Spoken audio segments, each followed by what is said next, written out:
옛날 아주 먼 옛날에 호랑이가 담배를 피우고 까치가 말을 하던 시절, 깊은 상월 마을에 기와 지붕이 첩첩이 쌓인 큰 기와집이 한 채 있었습니다. 그 집은 마을 사람들이 모두 우러러보는 얌전하고 점잖은 양반댁이었는데 집안 곳곳에는 언제나 맑은 바람이 불고 마당의 흙은 정갈하게 쓸려 있어 지나가는 나그네들도 발걸음을 멈추고 감탄하곤 했습니다. 유난히 햇볕이 뜨겁게 내리쬐던 어느 여름날, 매미들은 아침부터 목청을 높여 울어대고 마당 한 구석에 핀 봉숭아꽃들은 더위에 지쳐 고개를 숙이고 있었으며 대청마루 위로 불어오는 바람조차 뜨거운 기운을 품고 있어 집안 사람들은 모두 더위를 피해 그늘을 찾아 들어간 조용한 오후였습니다. 이 집의 안주인인 심씨마님은 아침 일찍부터 일어나 집안 구석구석을 살피느라 땀을 한 바가지나 흘린 뒤였습니다. 곡간문이 제대로 잠겼는지 확인하고 장독대에 올라가 간장 독뚜껑을 열어 볕을 쬐어준 뒤 부엌에서 일하는 하인들에게 점심상을 차리는 일까지 꼼꼼히 지시하고 나니 다리는 청은망은 무거워지고 눈꺼풀은 젖은 솜처럼 자꾸만 감겨왔습니다. 마님은 잠시 쉬어야겠다는 생각에 안방문을 활짝 열어두고 바람이 가장 잘 통하는 대청마루 한가운데에 대나무로 엮은 죽부인을 끼고 자리를 잡았는데 시원한 마룻바닥의 냉기가 등줄기를 타고 오르자 금세 나른한 잠기운이 몰려와 세상 모르고 깊은 잠에 빠져들게 되었습니다. 얼마나 잤을까? 해는 어느덧 서쪽 산마루에 걸쳐 붉은 노을을 뿌리기 시작했고 마당에 길게 드리워진 그림자는 저녁이 다가오고 있음을 알리고 있었습니다. 심씨마님은 뻐근한 허리를 펴며 천천히 눈을 떴는데 주변은 쥐 죽은 듯 고요하고 멀리서 들려오는 소장수 소리만이 아득하게 귓가를 맴돌 뿐 집안에는 아무런 인기척도 느껴지지 않았습니다.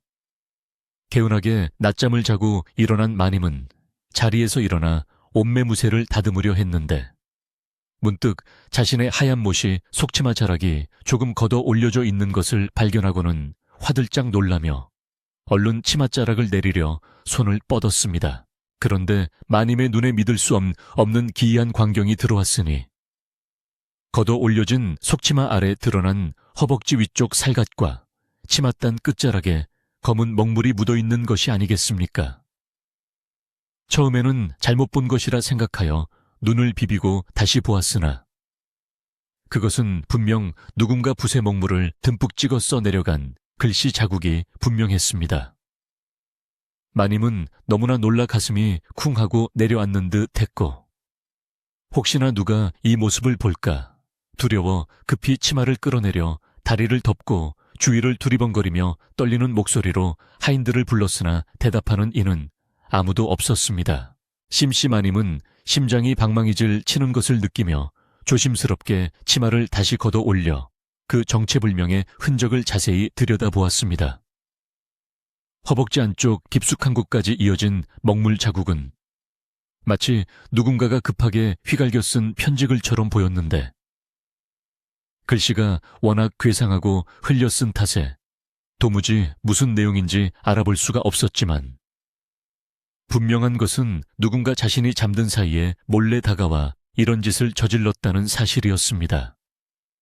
대낮에 안방 마님의 몸에 그것도 남에게 절대 보일 수 없는 은밀한 곳에 글씨를 남기다니 이는 보통 일이 아니었고 자칫하면 가문의 명예가 땅에 떨어질 수도 있는 끔찍한 사건이었습니다. 마님은 머릿속이 하얗게 변하여 어찌할 바를 모르고 그저 망연자실하게 앉아 있었는데 곰곰이 생각해보니 자신이 잠든 사이 곁에 올 수 있는 사람은 집안 식구들 뿐이었습니다. 하지만 감히 어떤 하인이 주인의 몸에 손을 댈 수 있을 것이며 더구나 먹과 붓을 사용하는 사람은 글을 아는 사람이어야 하는데 이 집안에서 글을 쓸 줄 아는 이는 바깥 주인과 출가한 아들 그리고 서당에 다니는 어린 손자뿐이었습니다.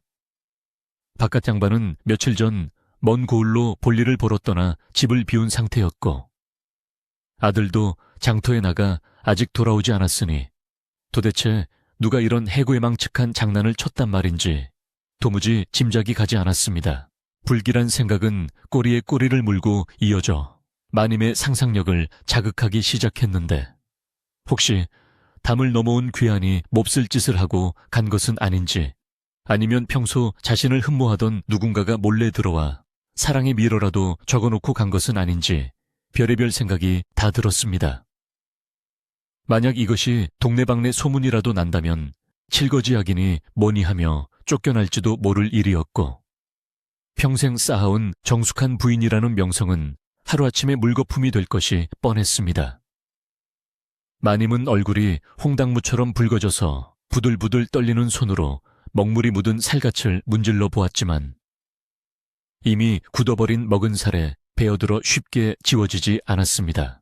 그때 부엌 쪽에서 달그락거리는 그릇소리와 함께 하녀들의 말소리가 들려오기 시작하자 마님은 화들짝 놀라며 자리에서 벌떡 일어났습니다.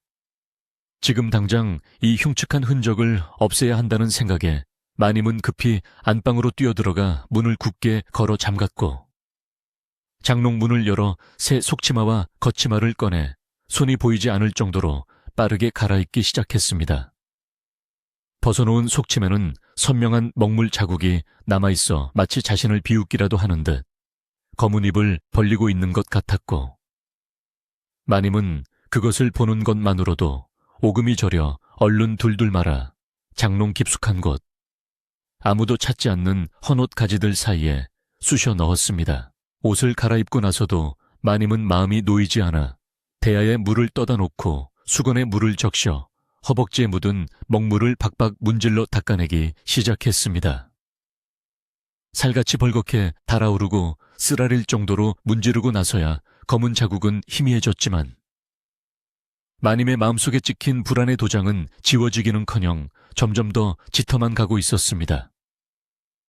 이제 누가 나를 쳐다보기만 해도 내 다리에 글씨가 쓰여 있다는 것을 알기라도 하는 것처럼 가슴이 조마조마했고 평소처럼 짐짓 점잖은 척 표정을 관리하려 해도 자꾸만 눈꼬리가 파르르 떨리는 것은 어쩔 수 없었습니다. 잠시 후 저녁 준비를 알리기 위해 안방 문 밖에서 기척을 내는 하녀의 목소리가 들려오자 마님은 짐짓 태연한 척 헛기침을 한번 크게 하고는 문을 열어주었습니다. 하녀는 마님의 안색이 창백하고 이마에 식은땀이 맺혀 있는 것을 보고는 어디 편찮으신 곳은 없느냐며 걱정스러운 눈빛으로 물었지만 마님은 그저 더위를 먹어 잠시 어지러웠을 뿐이라며 애써 웃음을 지어 보였습니다. 하지만 속으로는 혹시 저 아이가 보았을까? 내가 잠든 사이에 다녀간 범인이 저 아이는 아닐까 하는 의심이 싹트기 시작하여 평소 아끼던 하녀의 얼굴조차 똑바로 쳐다볼 수가 없었습니다. 마루로 나온 마님은 짐짓 아무 일도 없었다는 듯이 집안을 둘러보았는데 낮잠을 자기 전과는 달리 모든 것이 낯설고 수상하게만 보였습니다. 마당 한가운데 놓인 평상은 누군가 밟고 지나간 흔적은 없는지 열려있는 사랑방 문틈으로 누군가 자신을 훔쳐보고 있는 것은 아닌지 심지어 마당을 쓸고 있는 머슴칠성이의 무뚝뚝한 등짝조차 의심의 눈초리로 바라보게 되었습니다. 바람에 흔들리는 풍경 소리마저도 누군가 킬킬대며 웃는 소리처럼 들려 소름이 돋았고 마님은 자신의 몸에 남겨진 비밀 편지의 내용을 해독해내지 못하면 오늘 밤 한숨도 잘 수 없을 것 같다는 불길한 예감에 사로잡혔습니다. 해가 완전히 저물어 사방에 어둠이 깔리기 시작하자 집안 곳곳에 등불이 켜지고 가족들이 하나둘씩 저녁 식사를 위해 안채로 모여들었습니다. 장터에 갔던 아들도 돌아와 마당에서 흙 묻은 신을 털었고 서당에서 돌아온 손자 녀석도 배가 고프다며 부엌을 기웃거리고 있었는데 마님은 가족들을 보자 반가움보다는 두려움이 앞섰습니다. 만약 아들이나 며느리가 이 사실을 알게 된다면 어머니를, 시어머니를 어떻게 생각할지 상상만 해도 끔찍했고 특히나 호랑이보다 무서운 바깥 주인이 돌아와 이 사실을 알게 된다면 당장 소박을 맞고 쫓겨날지도 모른다는 생각에 마님은 밥알이 모래알처럼 느껴져 숟가락을 들 힘조차 없었습니다. 저녁상이 들어오고 온 식구가 둘러 앉았지만 마님은 말없이 국만 깨작거릴 뿐 통 입맛이 없다며 일찌감치 수저를 놓았습니다. 며느리가 걱정스러운 듯 시원한 숭늉을 내왔지만 마님은 눈도 마주치지 않고 고개를 돌리며 방으로 들어가 버렸는데 평소 자상하고 밥상머리 교육을 중요하게 여기던 마님의 이런 행동은 식구들에게 큰 의아함을 남겼습니다. 방으로 돌아온 마님은 이불을 뒤집어쓰고 누웠지만 장롱 속에 숨겨둔 먹물 묻은 속치마가 자꾸만 눈에 아른거려 견딜 수가 없었고 마치 그 속치마가 살아서 꿈틀거리며 장롱 문을 열고 나올 것만 같은 공포에 시달려야 했습니다. 밤이 깊어가고 풀벌레 소리가 요란해질 무렵 마님은 결심한 듯 자리에서 일어나 호롱불을 켜들고 조심스럽게 장롱 문을 열었습니다.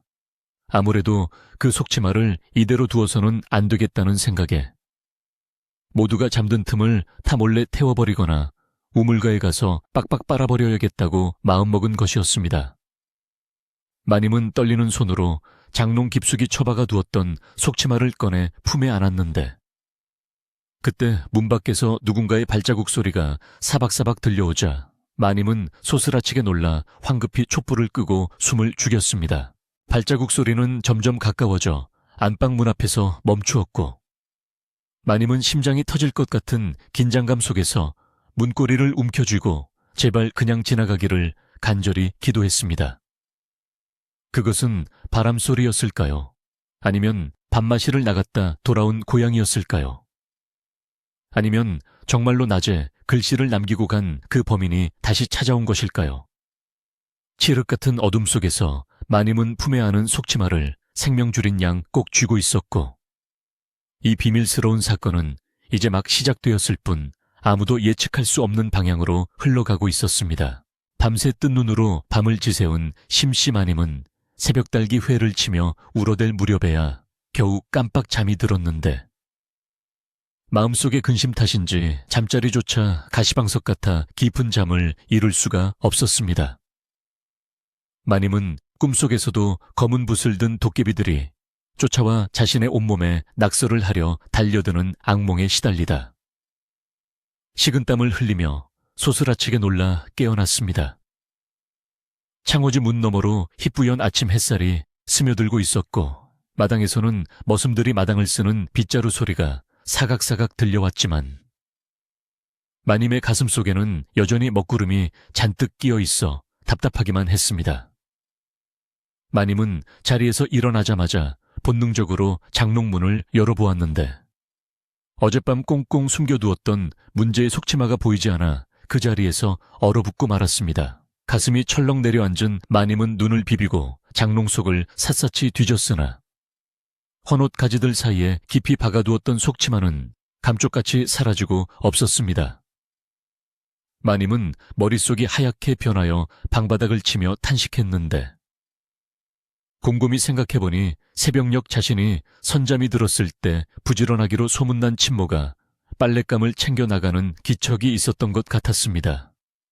평소 같으면 부지런하다고 칭찬했을 그 일이 지금은 마님의 목을 조여오는 올가미가 되어버렸으니 마님은 당장이라도 뛰쳐나가 빨래터로 가고 싶었으나 체면 때문에 그럴 수도 없어 발만 동동 구를 뿐이었습니다. 그 시각 마을 어귀에 있는 맑은 시냇가 빨래터에는 아침 일찍부터 아낙네들이 모여 방망이질 소리가 요란하게 울려 퍼지고 있었습니다.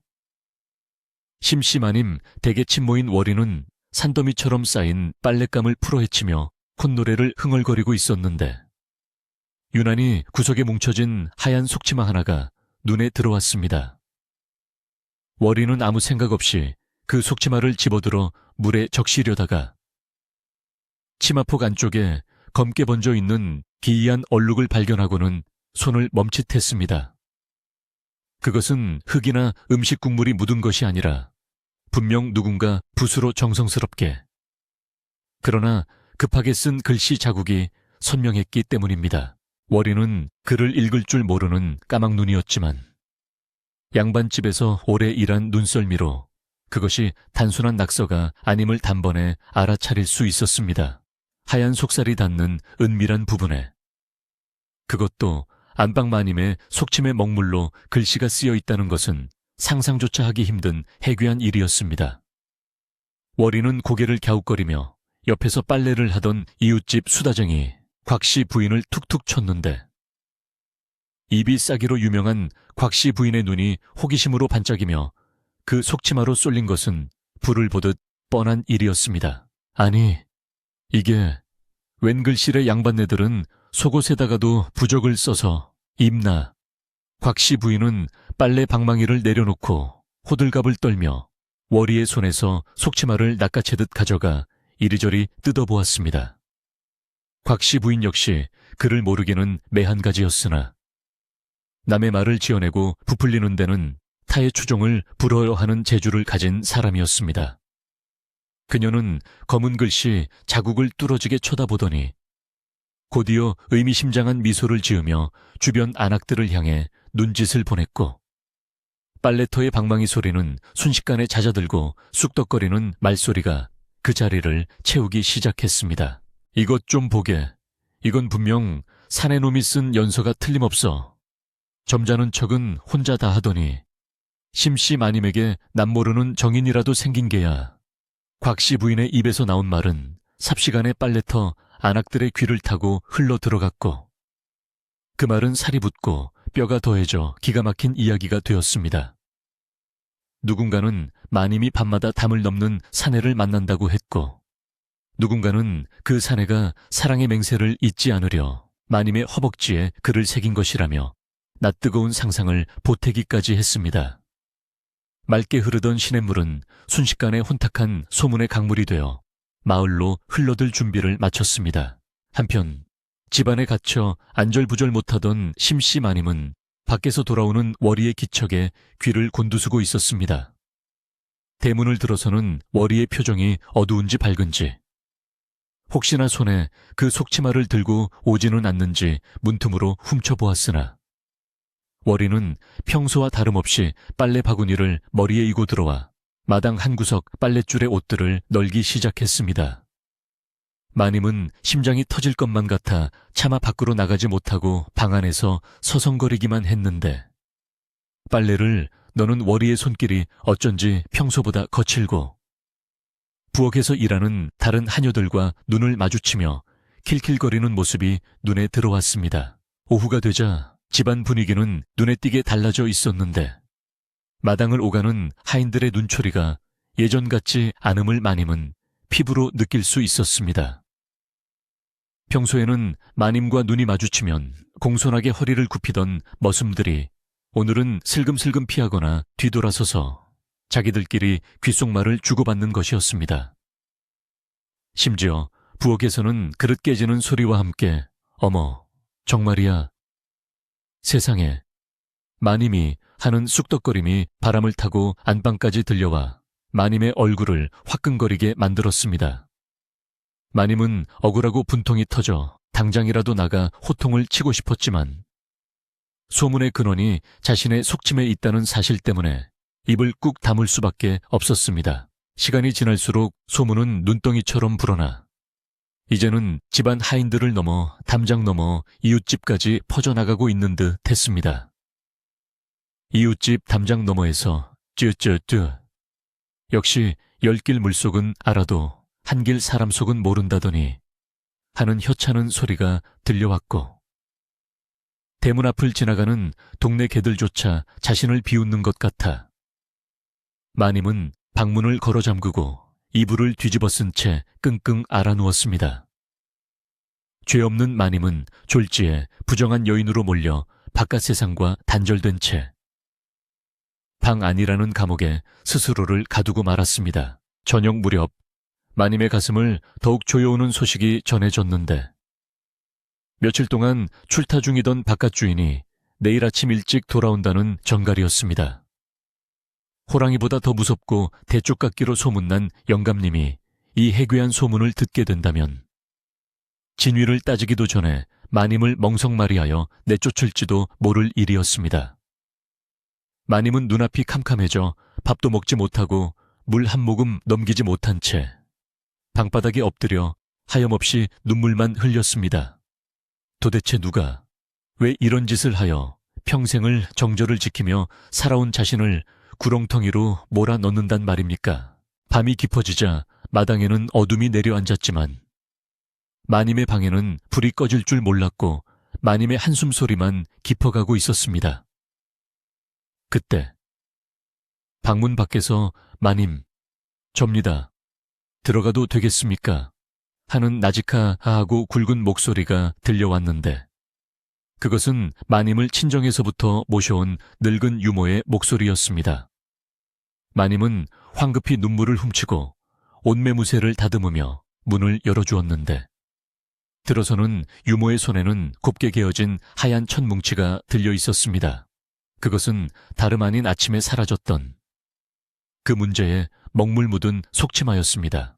유모는 방으로 들어와 말없이 문을 닫고는 떨고 있는 마님 앞에 속치마를 조용히 내려놓았습니다. 촛불 아래 드러난 속치마의 먹물 자국은 여전히 선명했고 유모의 주름진 얼굴에는 근심과 의문이 가득 차 있었습니다. 유모는 빨래터에서 떠도는 흉흉한 소문을 모두 듣고 왔음이 분명했으나 섣불리 묻거나 따지려 하지 않고 그저 깊은 눈으로 마님을 바라볼 뿐이었습니다. 마님은 유모의 그 침묵이 오히려 더 견디기 힘들어 결국 참았던 서름을 터뜨리며 유모의 무릎에 얼굴을 묻고 아이처럼 엉엉 울기 시작했습니다. 유모, 나는 정말 억울하네. 내 맹세코 부정한 짓을 한 적이 없어. 잠시 낮잠을 잤을 뿐인데 일어나 보니 이렇게 되어 있었단 말이네. 마님은 흐느끼며 자초지종을 털어놓았고 유모는 말없이 마님의 등을 쓸어내리며 그 떨림을 온몸으로 받아주었습니다. 유모는 평생 마님을 지켜봐 온 사람이었기에 마님이 헛된 짓을 할 사람이 아니라는 것을 누구보다 잘 알고 있었습니다. 유모는 마님의 눈물을 닦아주며 차분한 목소리로 말했습니다. 마님, 우지 마세요. 제가 이놈의 범인을 기필코 찾아내어 마님의 누명을 벗겨드리겠습니다. 유모는 다시 속치마를 펴서 그 문제의 먹물 자국을 들여다보았는데 낮에는 당황하여 제대로 보지 못했던 글씨들이 유모의 노련한 눈에는 조금 다르게 보이기 시작했습니다. 삐뚤빼뚤하고 굵기가 제각각인 획들은 능숙한 어른의 솜씨라기보다는 어딘가 어설프고 서툰 느낌을 주고 있었고 먹물의 농도 또한 일정하지 않아 마치 붓을 처음 잡은 사람이 장난을 친 것 같은 모양새였습니다. 게다가 유모는 코를 속침에 가까이 대고 킁킁거리며 냄새를 맡아보았는데 거기서는 일반적인 먹냄새 외에 달큰한 연냄새와 흙내음이 섞여 나는 것을 감지했습니다. 유모의 머릿속에 번개처럼 스쳐 지나가는 생각이 하나 있었으니 그것은 오늘 낮에 사랑채 마루 밑에서 흙장난을 하던 누군가의 모습이었습니다. 그러나 아직은 심증만 있을 뿐 확실한 물증이 없었기에 유모는 입을 굳게 다물고 마님을 안심시킨 뒤 조용히 방을 나섰습니다. 밤바람은 차가웠지만 유모의 발걸음은 묵직하고 단호했으며 그녀는 어둠 속에 잠긴 집안을 둘러보며 보이지 않는 범인을 향해 소리 없는 선전포고를 하고 있었습니다. 내일 아침 대감마님이 돌아오시기 전까지 이 소동을 잠재울 열쇠를 찾아야만 했습니다. 유모는 방문을 나서자마자 어둠 속에 잠긴 행랑채로 발걸음을 옮겼는데 밤이 깊었건만 아직도 호롱불을 켜놓고 수군거리는 하인들의 그림자가 문살에 비치고 있었으니 그들은 분명 마님의 흉을 보고 있는 것이 틀림없었습니다. 유모는 헛기침을 크게 한 번 하고는 문을 벌컥 열어젖혔는데 모여 앉아있던 하녀들과 머슴들은 호랑이를 만난 토끼마냥 쏘스라치게 놀라 입을 다물고 고개를 숙였습니다. 유모는 서리빨 같은 목소리로 내 이놈들, 주인이 잠든 사이에 감히 혓바닥을 놀려 집안을 어지럽히느냐며 호통을 쳤고 그 위세에 눌린 하인들은 쥐구멍이라도 찾고 싶은 듯 몸을 웅크렸습니다. 유모는 늙은 몸 어디서 그런 기운이 나오는지 당당하게 허리를 펴고 하인들을 하나하나 노려보며 내일 아침 대감마님이 오셨을 때 너희 입에서 헛소리가 새어나오기만 하면 내 손에 죽고 내 놈들 발로 걸어 나가지 못할 줄 알라며 엄포를 놓았습니다. 유모의 섰을 퍼런 경고는 단순한 협박이 아니라 평생 이 집안의 안주인 대리 역할을 해온 어른의 엄명이었기에 하인들은 오금이 저려 고개조차 들지 못하고 잘못했습니다. 죽을 죄를 지었습니다. 하며 빌기 바빴습니다. 유모는 다시 한번 입단속을 시킨 뒤 쾅 소리가 나도록 문을 닫고 나와 사랑채 쪽으로 발걸음을 돌렸습니다. 사랑채는 주인인 대감이 출타 중이라 비어있어 정막만이 감돌고 있었으나 유모는 망설임 없이 마루 위로 올라갔는데 이는 어제 낮마님이 낮잠을 주무시던 그 시각에 대청마루와 연결된 이곳 사랑채 마루에서 쿵쿵거리며 뛰어노는 발소리를 들었던 기억이 났기 때문입니다. 유모는 호롱불을 바짝 들이대고 마루 구석구석을 살피기 시작했는데 기둥 뒤편 어두운 곳에 흩어져 있는 종이 뭉치들과 먹이 말라붙은 벼루 하나가 눈에 들어왔습니다. 평소 글 읽기를 좋아하는 대감마님의 성품 탓에 벼루와 붓은 늘 준비되어 있었지만 이렇게 함부로 굴러다니는 법은 없었기에 유모의 눈매가 가늘어졌습니다. 유모는 떨리는 손으로 벼루 옆에 놓인 붓을 집어들었는데 붓끝이 갈라지고 먹물이 덕지덕지 묻어있어 누가 보아도 서툰 솜씨로 함부로 다룬 흔적이 역력했습니다. 게다가 바닥에 뒹구는 종이 뭉치를 펴보니 거기에는 알 수 없는 지렁이 같은 그림들과 먹물 자국이 가득했고 개중에는 마님의 속침에서 보았던 것과 흡사한 기괴한 문자들도 섞여 있었습니다. 유모는 무릎을 치며 역시 내 짐작이 맞았구나 하고 탄성을 질렀는데 결정적인 증거는 벼루 옆에 떨어져 있는 끈적끈적한 엿 조각이었습니다.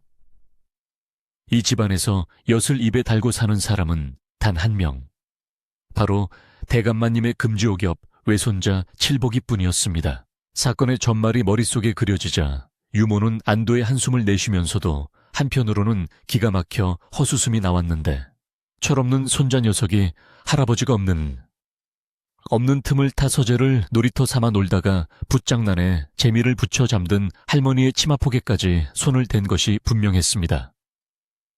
마님은 그것도 모르고 밤새 끙끙 앓으며 속을 태웠고 하인들은 엉뚱한 상상의 나라에를 펼쳐 집안을 쑥대밭으로 만들었으니 이 얼마나 어처구니 없고 허망한 소동이란 말입니까?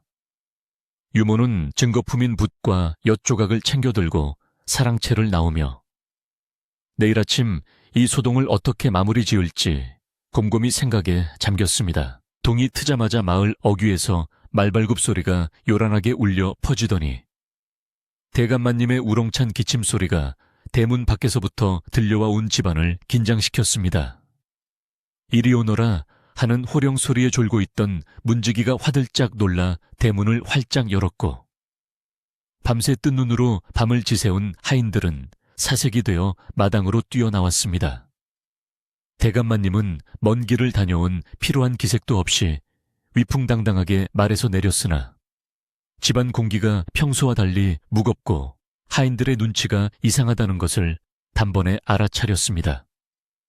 쥐 죽은 듯 조용한 집안, 눈을 마주치지 못하고 우물쭈물하는 하인들, 마중 나오지 않는 안방 마님까지 모든 것이 심상치 않았습니다. 대감마님은 채찍을 머슴에게 던져주며 굵은 목소리로 물었는데 안방 마님은 어디 계시기에 콧배기도 보이지 않는 것이냐?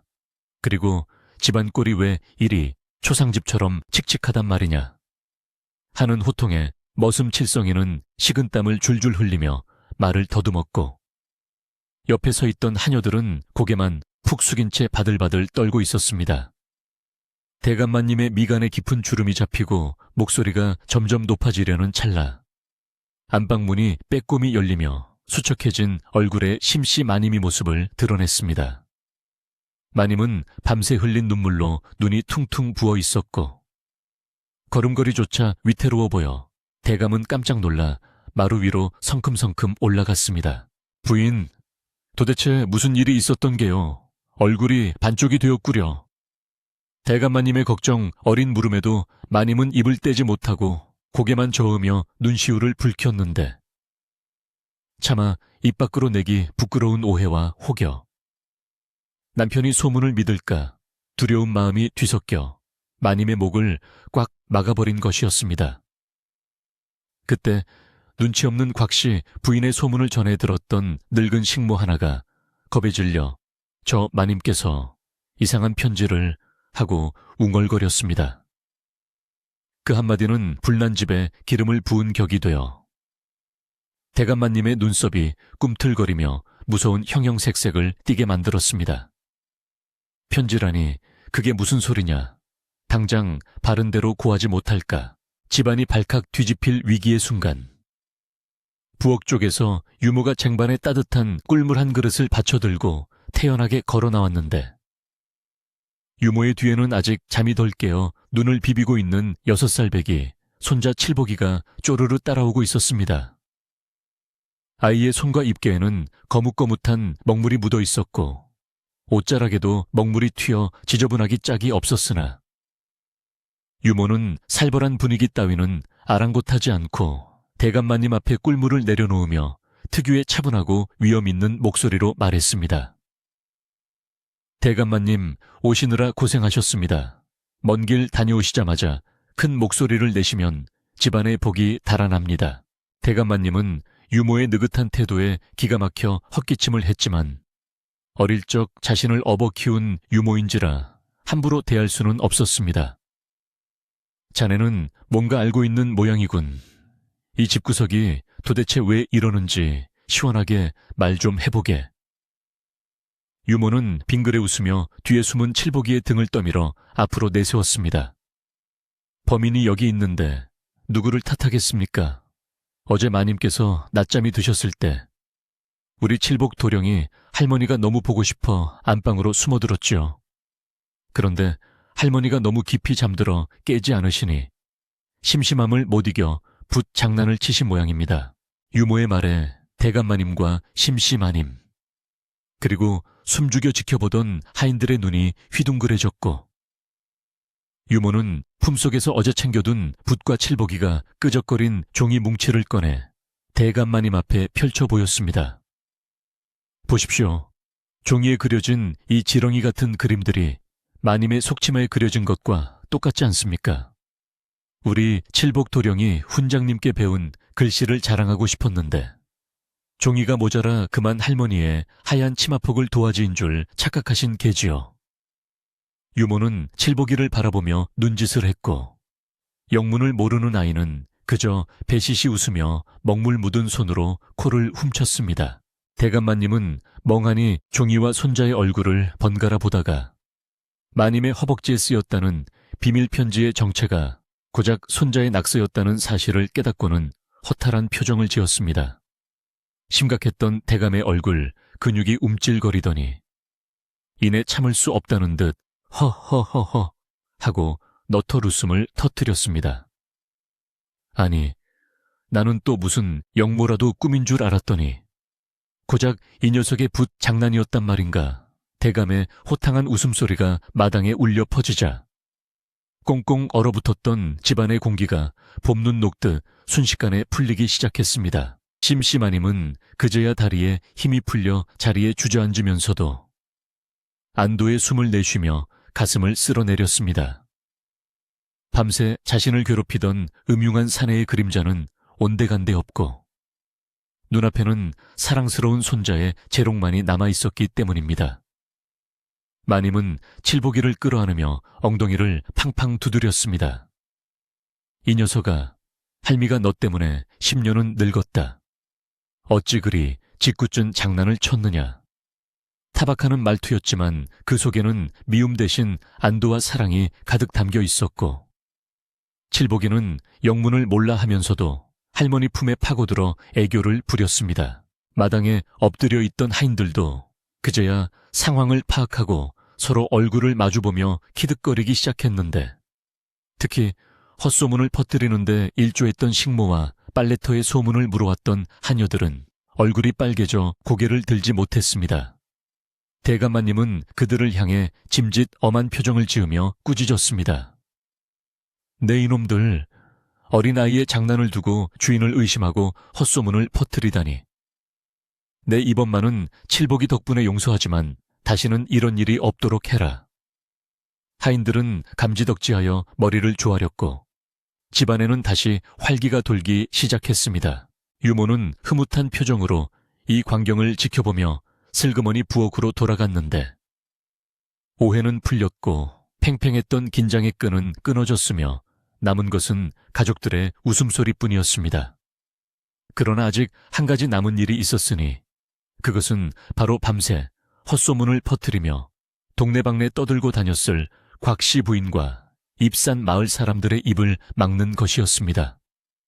유모는 부엌에서 갓 쪄낸 떡을 접시에 담으며 이 따뜻한 떡으로 어떻게 소문을 잠재울지 마지막 지혜를 짜내고 있었습니다. 아침 해가 동쪽 산마루 위로 둥실 떠오르자 어제까지만 해도 온 집안을 짓누르던 먹구름 같은 근심은 씻은 듯이 사라지고 맑고 투명한 햇살만이 기와지붕 위로 쏟아져 내렸습니다. 대청마루에는 다시금 시원한 바람이 통하고 마당 구석구석에는 평온한 공기가 감돌아 참새들이 짹짹거리며 모이를 쪼는 소리조차 경쾌하게 들려왔습니다. 심씨마님은 간밤의 소동이 마치 거짓말이었던 것처럼 개운한 얼굴로 일어나 세수를 하고 곱게 빗은 머리에 비녀를 꽂으며 거울 속에 비친 자신의 얼굴을 들여다보았는데 그 얼굴에는 더 이상 불안이나 두려움의 그림자는 찾아볼 수 없었고 인자하고 넉넉한 안방마님의 미소만이 은은하게 번지고 있었습니다. 아침상은 그 어느 때보다 풍성하고 화기애애했는데 대감마님은 숟가락을 들기도 전에 손자 칠복이를 무릎에 앉히고 허허거리는 웃음을 멈추지 않았습니다. 이 녀석이 글 공부 욕심이 얼마나 많으면 할미 치마폭을 종이 삼아 글을 썼겠느냐. 장차 이 나라의 큰 학자가 될 제목임에 틀림없다며 칭찬을 아끼지 않으니 칠복이는 영문도 모른 채 할아버지의 수염을 잡아당기며 까르르 웃어댔습니다. 그 모습을 지켜보는 마님과 며느리 그리고 아들의 얼굴에도 웃음꽃이 활짝 피어올랐고 곁에서 시중을 드는 하녀들의 입게도 안도의 미소가 걸려있어 밥상머리는 그야말로 태평성대를 맞이한 듯 평화로웠습니다. 그러나 집안의 오해는 풀렸을지언정 담장 넘어 마을 사람들 입에 오르내리는 흉흉한 소문은 여전히 불씨처럼 남아있었기에 이를 말끔히 해결하는 것이 시급한 과제였습니다. 아침 식사를 물린 뒤 마님은 유모를 조용히 불러 마주 앉았는데 평생의 지혜를 가진 유모는 이미 마님의 근심을 읽고 있었다는 듯 먼저 입을 열었습니다.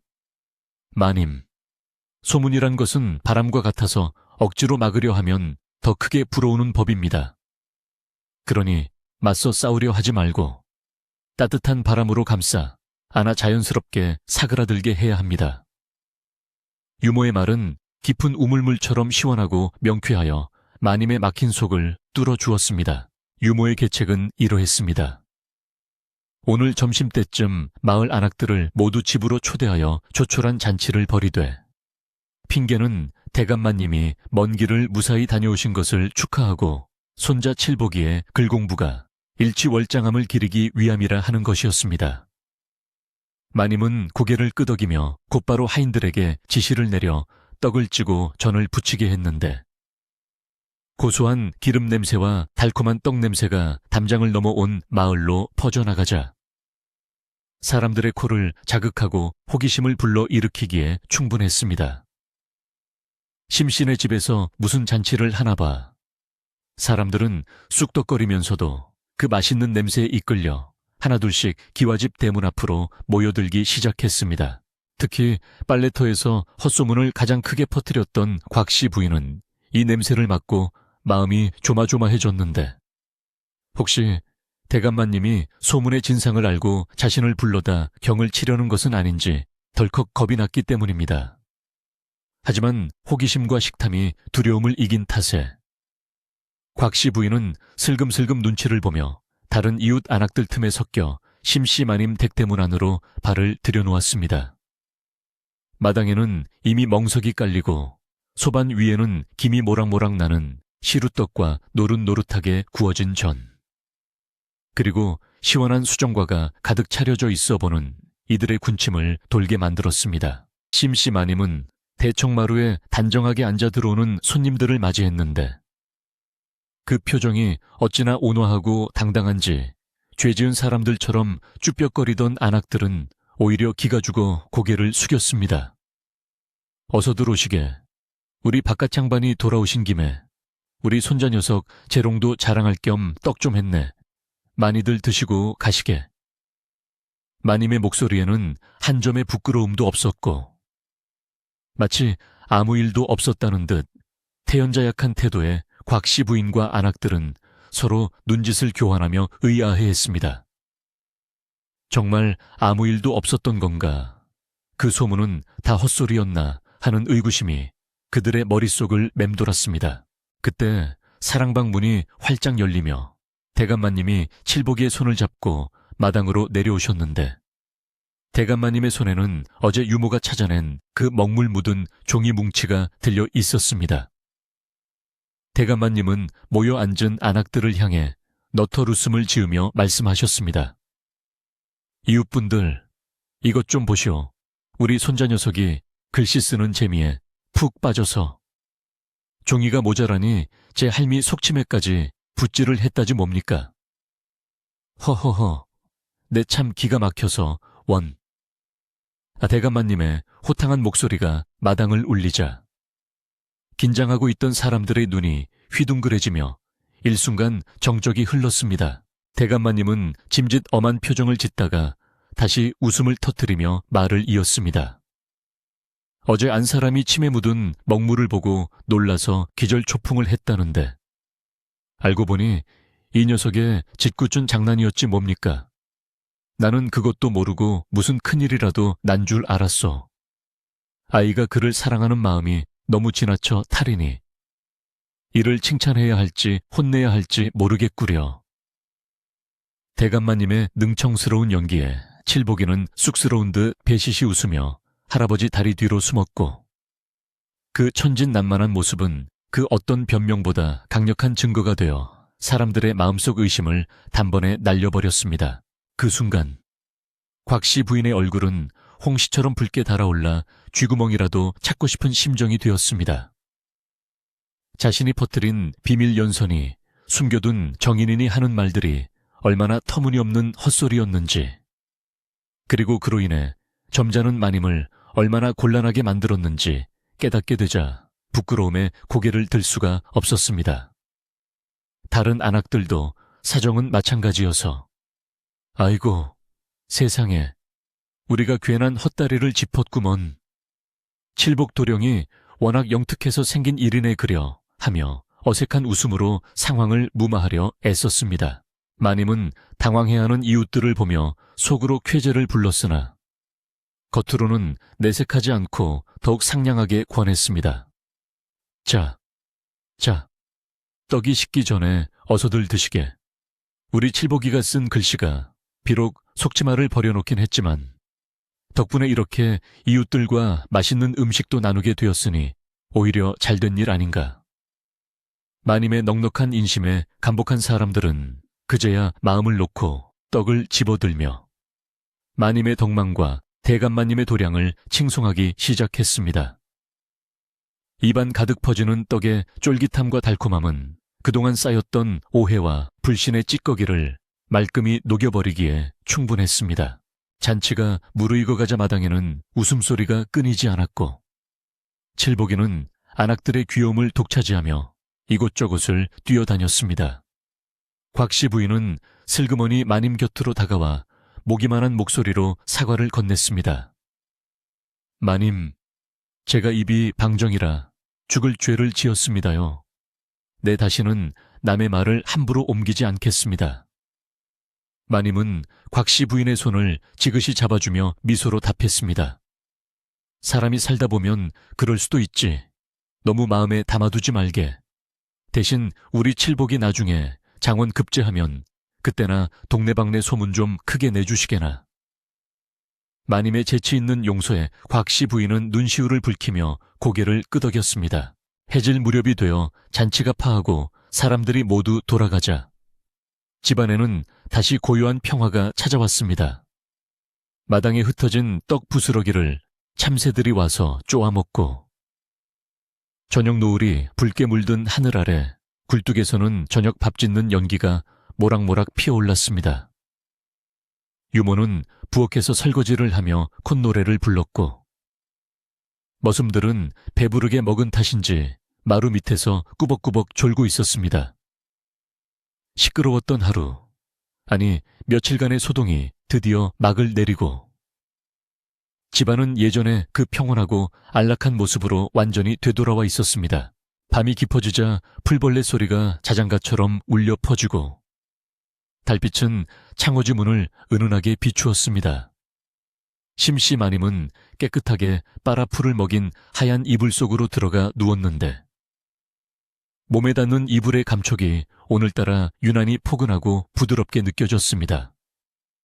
며칠 밤을 설치게 했던 불안감은 온데간데 없고 마음속에는 따뜻한 소미불을 덮은 듯한 안락함만이 가득했습니다. 옆자리에 누운 대감마님은 이미 코를 골며 깊은 잠에 빠져 계셨고 건넌방에서는 칠보기의 새근거리는 숨소리가 들려와 마님의 마음을 더욱 편안하게 해주었습니다. 마님은 눈을 감으며 생각했습니다.